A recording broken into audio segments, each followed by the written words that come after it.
Beneath the sun-soaked rivers of Hawaii, there dwells a fascinating fish with tenacious tendencies. After being born, the Stimpson's Goby is swept out to sea, far from its ancestral home. But major changes to its body force it to return to the land of its forefathers to find the food it so desperately craves, and that means surmounting some huge Hawaiian obstacles. But the Goby fish shows us that we too can face our mountains here in life, death, and taxonomy.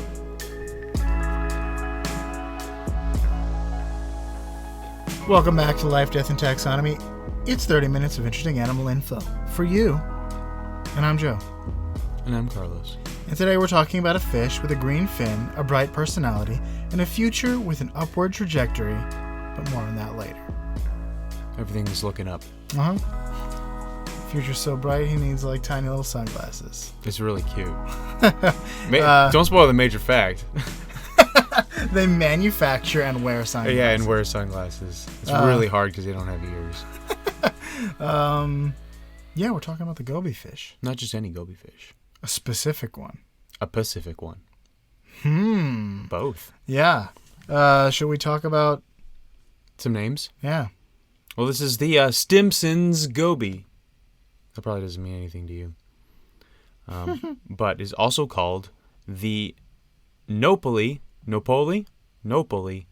rock climbing Goby. So the Nopali rock climbing Goby, or the Opunopali.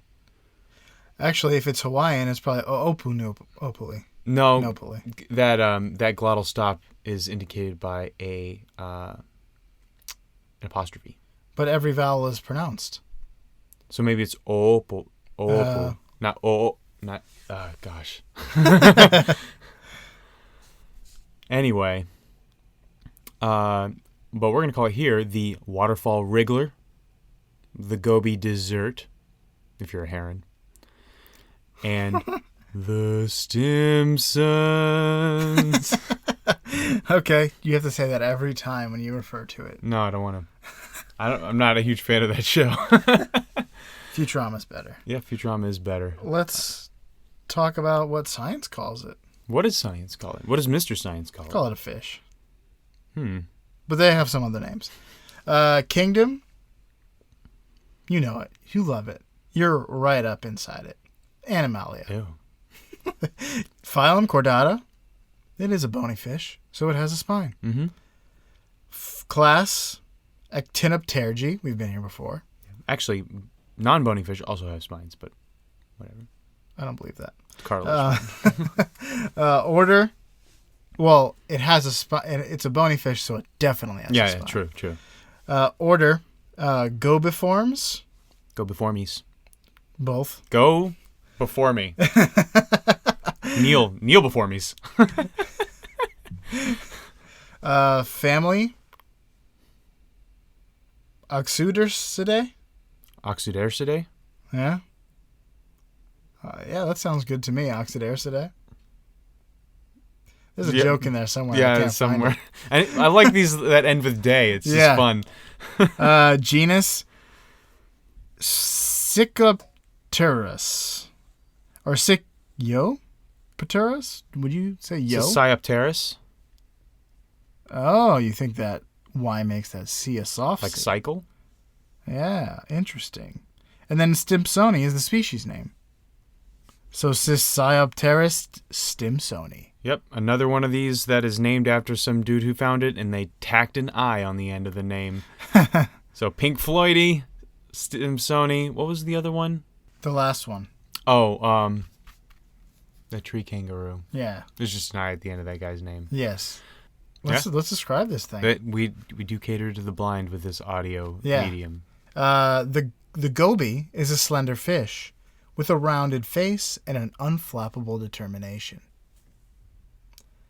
They're tan, white, black, brown, bespeckled, and mottled.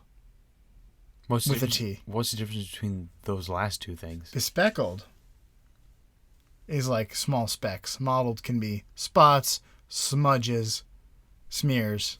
It's just not consistent. Speckled is very consistent. Yes. They have a small dorsal and tail fins, large fan-like pectoral fins, a broad adipose fin, and a broad pelvic fin that runs the length of their body. Okay. And males may display more brilliant colors like red, blue, and green. Yeah, I heard it actually changes. But more on that later. Oh, okay. Their mouths are located on the lower side of their heads and help suck up algae. But more on that later. Yeah. There's a lot of teasers. So this brings us to how big could it be? You know, We're here already? we're here already. We just got settled. What would you rather hear? Yeah, Like where it is? It's coming later. let's talk about that. No, this is part of the description. We need to know how big it is, or else they're gonna be imagining like Jonah-sized whales. Noah-sized whales, too. Noah didn't really have to worry about the fish. Yeah, but that's a small whale. If it's the size of Noah. That's I mean, compared to other fish, Whales aren't fish. neither was the guy from Jonah. It was a fish. No. Oh yeah, it was a fish, not a whale. Sure, they just didn't have that level of taxonomy back then. Well, it could have been a fish. Not having this conversation. All right. So, measuring up. That's the name of this segment without the ing. Measure Yes. up. Well, that brings us to the listener's most favoriteest part of the show.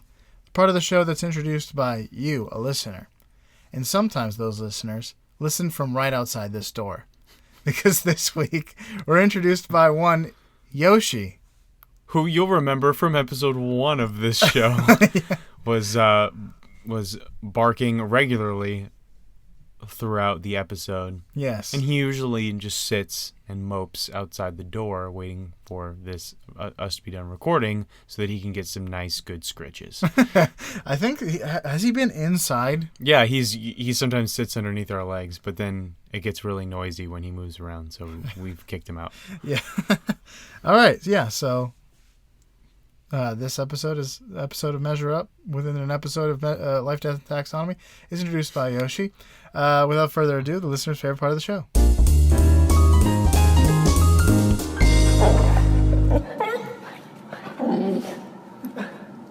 Boisterous. It's kind of more of just like a loud bark. I think I heard it. A little bit of Chewbacca thrown in there. Yeah, I think I heard Measure Up. At least in a doggish dialect. Sure, I'm sure it was Measure Up in doggish. Yeah. It would be great to hear some humans say it, though. Yeah. Just saying. Yeah. It literally took you 4 seconds to record that and send it to the email. Yeah, actually, we realized we had no Measure Ups. And so, yeah, it took me not very long to rile Yoshi up enough to say Measure Up with human words. No, just to bark into my app, and then I just pressed the send button, and it went to inbox, and then I typed in ldtaxonomy@gmail.com. I didn't have to type it. I have it saved. And then I pressed send, and it was done. I did it. It took me 30 seconds. By the end of this explanation, you could have sent it already. Yeah. You could have sent 2. All right. Let's move on to length, or start with length. They're about 19.8 centimeters or 7.8 inches. Wow, how did that happen? The 0.8 on both the centimeters and inches. Impossible. Math doesn't allow it. How many goby fish go into the length of the Gobi Desert? The length? Yeah. Like east to west? Yeah, so there's a length and then there's a width, and the width is shorter than the length. So the longest from one point of it to the other.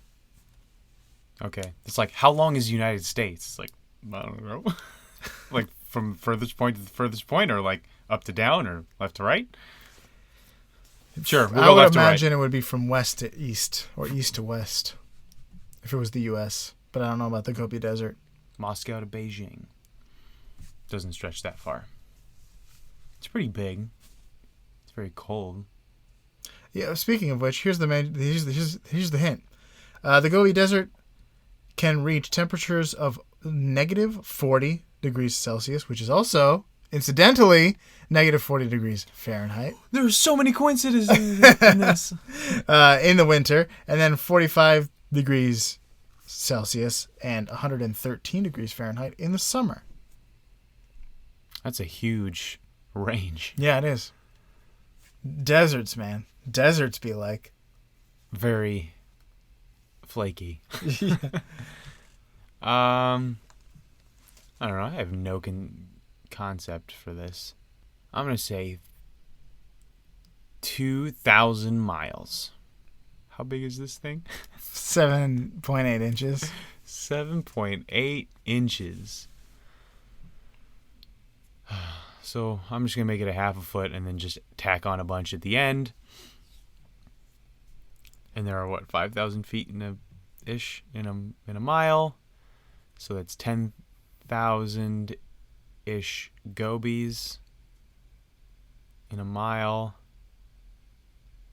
And I said 2,000 miles. Uh-huh. So we're looking at 20 million.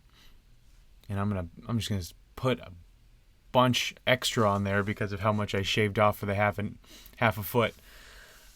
And we will call it 30 million Gobies. The Gobi Desert is 1,000 miles. Oh, so 15 million Gobies. I only have 8 million plus. Oh, really? Well, did you round up to 10 inches? No, I rounded down to 6 inches. What? How did this happen? Also, I severely estimated on how many feet go into a mile. I said 5,000. Oh. So let's move on to the genus size. There are 37 species in this Cysopterus genus. Cysopterus? Yes. This sounds like it's going to be complicated. How many Gobi genera go into the population of Hawaii? Oh, this is less complicated than it is. You didn't say, hey, if the entire genus was 1 pound, how many would go into how long? The day is. Clinton was in office or something like that. Here's a hint. The first human settlers to Hawaii probably arrived around 300 AD. So now you know how long they've been there. So that's how long they've had to populate the island. And then Western Americans being able to populate the island, that was also contributed. Yeah. How many are there now? How many what? The population of Hawaii now? Oh, let me just tell you that. No, that you're asking what it yes. Compared to what it is now. Yeah. All right. I'm gonna go with 500,000 people. I don't want to guess now that I have the numbers. But you've already guessed one of the numbers. I know, but now I can at least get close. If I guess twice, then I've doubled my chances of getting it way wrong. True. What's 500,000 divided by 37? I'm going to say 6,500.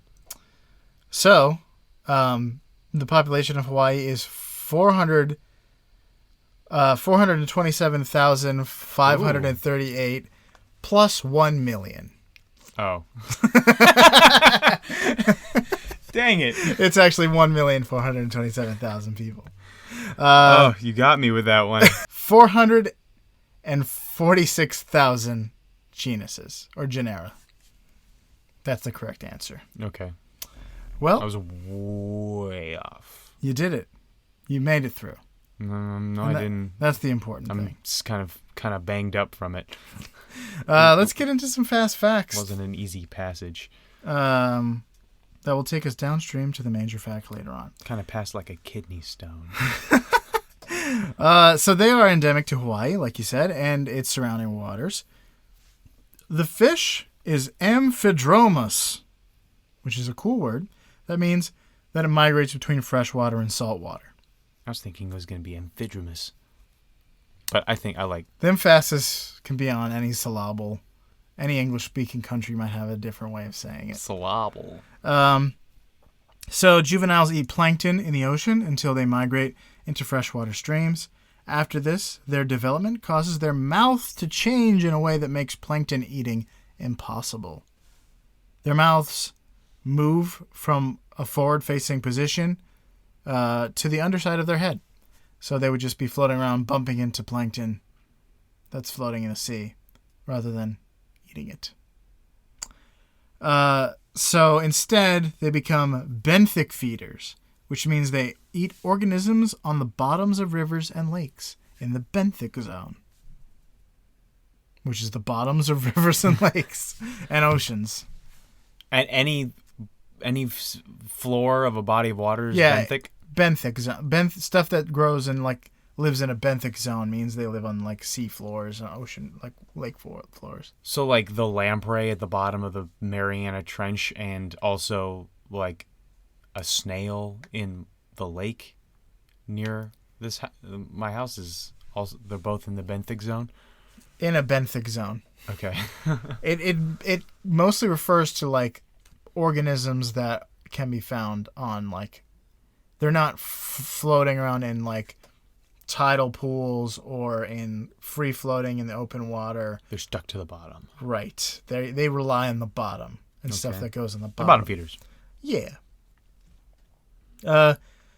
They have green fins, like I mentioned in the intro, in that they cultivate underwater gardens of algae. Green fins. Yeah. Ah. They don't actually have green fins in color. They encourage the growth of algae on rocks and boulders in fast-moving streams, because fast-moving streams get rid of all the sediments and stuff that would be on top of the water. I mean, on top of the boulders and stuff that would cause algae to not grow. They're like, hey, algae, you got this. Well, you are inspiring. I had to use the verb encourage because for the life of me, I could not find out what they specifically did to encourage this. Me neither. So I went to the, I read through this big, study on the biology of the goby fish, and all it said was that they cultivate algae. And I was like, yeah. But how? Yeah, with a tiny plow? Do they have a little trowel? Yeah, I doubt it. Do they distribute their fertilizer well? Do they practice crop rotation? They could poop on them rocks. That could be a thing. But in a fast-moving stream, I would assume it would just flow away. You would also think that if that were the case, they would have mentioned it. Yeah, I think They said it was to the point where, if you see these algae patches, you pretty much know that a goby fish is there. Right. That's their territory. So how do they know they just don't find it and protect it? I don't know. Well, maybe if that's you're a part of scientist that studies goby fish, please let us know. Please. How fortuitous it would be that you're listening to this episode. You might have done a Google search. You're an expert on goby fish, and you're like, I'm going to listen to these two guys talk about goby fish for a little bit. What are the rabble talking about when they talk about goby fish? I want to know what the common man thinks of the What's goby. the plebeian view of goby fish? You're all wrong. So, males will zealously and jealously guard their gardens like they are 500-pound French beasts cursed with a red rose. I get it. Good, because there's more coming. These gardens also become part of their courtship displays, attracting females like their French bookworms with Stockholm Syndrome. I don't get that one. Well, I don't think you got the first one then. I thought the first one was Beauty and the Beast. Yeah, so is the second one. Who's a French bookworm? Belle. Oh, I was picturing an actual worm. I was picturing bookworm from Toy Story 3. No, bookworm, like someone who likes books. Got it. Who's the worm in that movie? I don't remember there being a worm in that one. Males have color-changing skin that can display brilliant colors and literally change with their mood. They are mood fish. They have mood skin. Yeah. Oh, he's got to get those emotional fish looks some like mood you're skin. Feeling blue today. Get it? Yeah. Okay. I get it. Females lay They have eggs. green fins and they're feeling blue. Yeah. Females lay eggs on rocks, and new hatchlings are swept down streams into the sea before they can even say, how do you do? Literally, they're born, and they sweep into the ocean. They're not strong enough to not be swept into the ocean. They're not. And then that's where they grow and develop, eat a bunch of plankton, their mouths move, and then they start all over again. Go back into the family business, which is... procreating and eating. Yes. Same business. It's a high competition. Yeah. It's been in my family for years. But that's all I got for the fast facts. All right, it's time for the major fact. Why did we choose this fish? Other than the fact that it has mood skin and also changes the location of its mouth. And gardens. And also gardens, yeah. So there are a lot of things that could be major facts for this one. But that's not why the Stimpson's Goby is so well known. So, like you said, they are swept downstream as soon as they're hatched, and they live in the ocean for a little bit, kind of like a salmon. Salmon do this. They as young they grow up in the ocean in salt water, and then they make their way back downtown to their or uptown. Uptown funk. Okay. Because it's funky.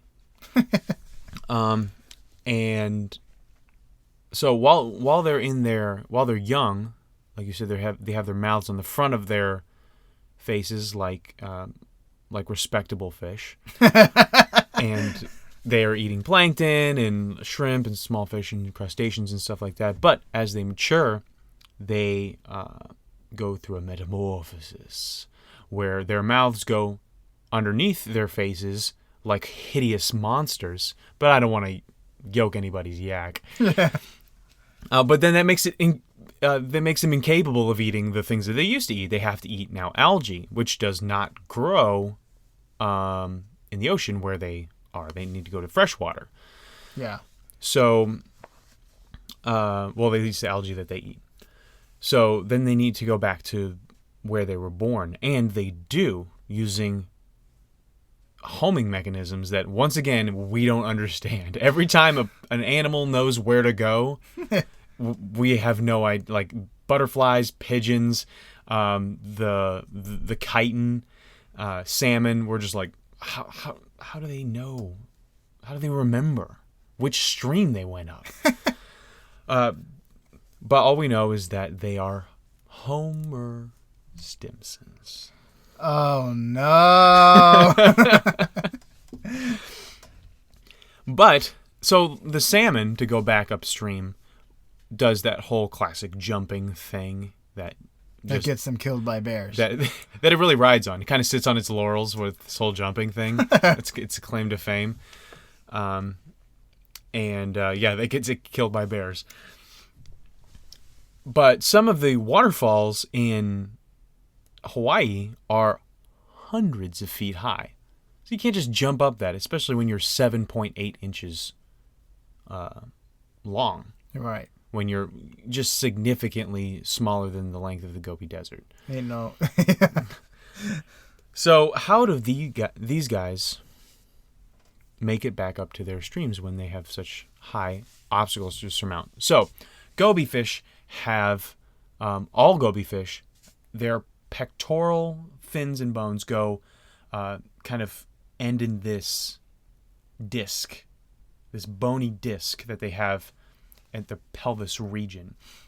And in some Goby fish, it is more developed than others, but in the Stimpson's Goby, it is like a legitimate sucker. Like they can, you can, it short sell stocks. It takes out cash advances on its credit. Right, yeah. It goes to payday loans stores. It's just a sucker. But so the Goby fish can use this to attach to the walls, but one sucker is not enough. So that's why the average Goby fish couldn't do this. Otherwise, you just stick to the wall and never go anywhere. You'd just be stuck to the wall right there. You need a second sucker to be able to kind of to get a second anchor and then move up. Like an inchworm. That's why the mouth. Well, that's not why, but that's one of the advantages of having your mouth on the underside of the body instead also of on the front. Probably a little bit why. Yeah, a little bit why, but it's the food source that really drove it. But I guess like just part of adaptation that like the ones that like, okay, now you need to eat algae and you need to make it back up that waterfall, and only the ones that can make it up the waterfall can go eat the algae and not starve to death. There's something pretty poetic about you have been disadvantaged where you are. But the thing that advantages you to get to where you need to be. Yeah. When the Lord closes a door. He moves your mouth down to the bottom. When he closes a stream. Yeah. When he makes it so that you can't eat zooplankton anymore. Yeah. Phytoplankton. I'm assuming. They probably eat both. Well, they're vegetarians when they're older. Well, they were omnivorous at first when you can't do that anymore. I guess. Yeah, because fish aren't usually picky. No, they kind of eat whatever they can. It's organic suck and it into fits their in gaping mouth. maws. It's like the 50th time I've dropped my notes in this show, on the 60th episode. Hey. So their mouths, now located on the underside of their bodies, can also act as suckers. So what they'll do is they will take out credit cards as a college student. Rack up student debt for an art history degree. That's what they'll do. They'll swim up to the waterfall. Well, the rock behind the waterfall. And then they'll kind of just... I didn't know he was Hawaiian. He's always behind every waterfall.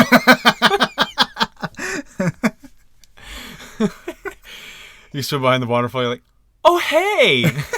And he's like, what can I say except you're welcome? It's like, what brought you here? Did you smell what I was cooking? He's making an omelet. So, anyway, they'll plaster their bodies along the rock wall there, and they'll start to inch their way up. They'll attach their pelvic sucker and then kind of throw the top part of their body up and then attach their mouth sucker and then detach their pelvic sucker and then move, like kind of inch that up and then keep crawling forward. Yep. Sometimes upwards of 330 feet. How long does that take? I wonder. Like a good day, a good part of the day. I don't know. Like, probably a long time. Yeah. It could take like a long time. It's the equivalent of us climbing 10,000 feet. Yeah, I did see that. Like, also, so in Jamaica, I went to Jamaica and we climbed Dunn's River Falls. And when I say climb, it's like it's a very horizontal waterfall. It's not very vertical. So there'll be like steps up to each. It's like a staircase, and there's, a series of small waterfalls that go all the way down to the ocean. So it's not one waterfall, it's many. Yeah, so like it is legion. It's called falls. So okay. So the steps can be like 3 feet tall, but they can be like 10 feet tall. And then there's there's like an easy side and then there's a hard side. And on the hard side, there's this one where it's like a 10-foot climb with water just pouring down. So you actually have to find like hand and footholds there. Other places you just step up. Mm-hmm. But here you have to step up. Yeah. But here you just like climb with hands and footholds. And there's part of it where you are underwater. Like water's hitting you in the face. So you can't see and you can't breathe, and you're trying to find like You did this? A handhold, yeah. It's like, it seems really dangerous. It's like a few seconds that you're doing this, and you just have to find it. And as soon as you find it, you can go back up. If you fell, you'd fall a few feet into water. Okay. I mean, it's very panicky when you're doing it, but it's not a serious situation. It sounds like fun. Anyway, that's what they're doing the whole time. Except water is good because they breathe it. But they can't. They're out of the water. But it's running over their gills. Sometimes, not all the time. If you watch a video, like there'll be parts where water's like near them, but not on them. Yeah, so they can go for a little while without water, but when water hits them, they're like, yeah, that's good stuff. It's keeping them moist, definitely, because of spray. But there are parts probably where they're like not getting the oxygen they need. or usually need. Right. But they can handle it. And they're just slowly wriggling up. I don't think they probably just like, I'm going up, whether I can see or not. Like whether like there's water spraying in my face. But they got to be like attached on there pretty tightly. And sometimes they're just knocked off by the water. Wow. That would be the worst thing in the world. Yeah, but you're a fish. You don't think about that stuff very much. You know when you like pick up a snail and it was like, it may have been working for 2 weeks to get to where you put it, where it was. And then you just take it somewhere else. You know how you always do that whenever you see a snail? Yeah. Yeah. That sucks. I like to move them ahead. You like to remember where they were headed and then just like, all right, we're gonna pick you up and look at you because you're cool, but then I'm gonna give you a little bit of a boost. Yeah, exactly. Not just take it and throw it like 10 feet in the opposite direction. Right. Like there was one time I was in a car and I stopped for a tortoise. I think I was there. I don't think so. I think I was alone. Was it in Coconut Creek? Near Seth's house? No. Okay. So I picked it up and moved it to where it was going. It would have been a real jerk move to put it on the other side of the road where it came from. And flip it upside down. I'm not going to hit you, but I might as well have. Probably going to wish I had hit you. So as adults, once they're up to their stream, they need to maintain their climbing abilities. So I don't know, what do they do? Like CrossFit? But yeah. If they are swept downstream again, they have to do it again. They have to go back up because they spend the remainder of their adult lives upstream. So you would think that their muscles would atrophy or they wouldn't need their pelvic suction cup anymore. But it has to be maintained, otherwise they will stay downstream forever if they're accidentally swept because things can disturb the water. True. Imagine if you like fall asleep for a second and suddenly you're in the ocean again. You're like, dang it. Oh my gosh. It's a good thing they're dumb. It's for most, by human standards. For most animals, they're very smart. They know how to farm, so. Yeah, this thing. They're pretty good for fish. Farms. It has emotions. Does it? Yeah, when it's blue. Oh yeah. It's sad. Moods. Yeah. Aggression. It probably doesn't get sad. You don't think it gets sad? No, I think it probably gets upset. It'd be funny to see if they made it like most of the way up this super high waterfall and then they get hit by water and they fall down. They just bob up and they're just bright red. No. Dang they get close to the top. They're like blue and green. They're like, I'm almost there. Or gold. Yeah, a shiny goldfish. But that's what I have on the Stimpson's Goby. So, for you out there in Podcastia, equip yourself with some new suckers. Stay focused. And go against the flow. Like the Goby fish in Life, Death, and Taxonomy.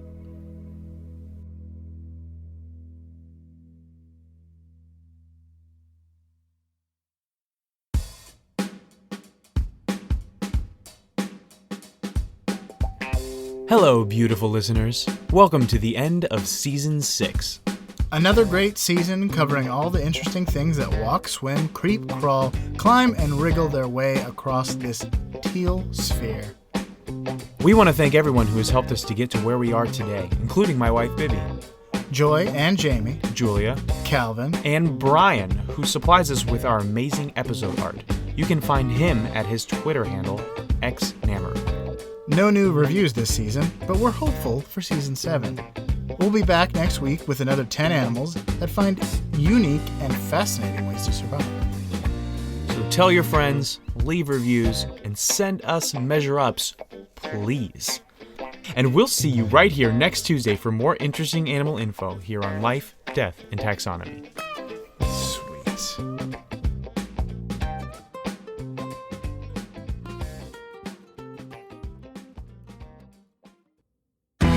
Life, Death, and Taxonomy is my favorite in the world podcast. No new reviews this season. No new reviews this season. Okay. No new... Oh, why can't I do word? And we'll